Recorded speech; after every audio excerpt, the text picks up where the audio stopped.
ഞങ്ങളീ പോകുന്നത് എവിടേക്കാണെന്ന് മനസ്സിലായോ? നമ്മളെ സ്വന്തം കരിപ്പൂർ എയർപോർട്ടിലേക്കാണ്.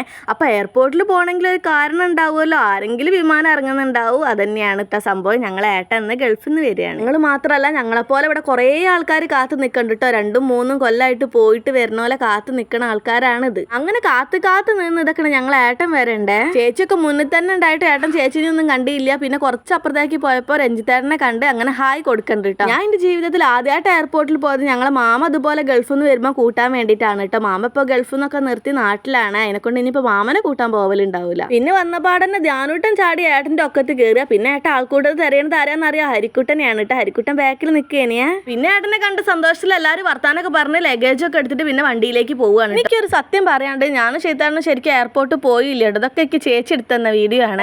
ഞാൻ വേറെ ഒന്നും കണ്ടല്ല, ഞങ്ങൾ ഏട്ടൻ്റെ വീട്ടിലേക്ക് പോകാൻ വേണ്ടി വിചാരിച്ചതാണ് കേട്ടോ. പിന്നെ അതുമല്ല, ചേച്ചിൻ്റെ വണ്ടിയിൽ പെട്രോൾ അടിച്ച് വെക്കാൻ പറഞ്ഞിട്ടുണ്ടേന്. ഈ വണ്ടി ചേച്ചിക്ക് കൊണ്ടുപോകാനുള്ളതാണ്. പെട്രോളൊക്കെ അടിച്ച് വെച്ച് പിന്നെ ഓട്ടോ എടുത്ത് വന്നിട്ട് അവരെ വെയിറ്റ് ചെയ്യാണ്. അങ്ങനെ അവർ വന്നതിന് ശേഷം ഞങ്ങൾ എല്ലാവരും കൂടെ ഒരുമിച്ച് ഏട്ടൻ്റെ വീട്ടിലേക്ക് പോയി.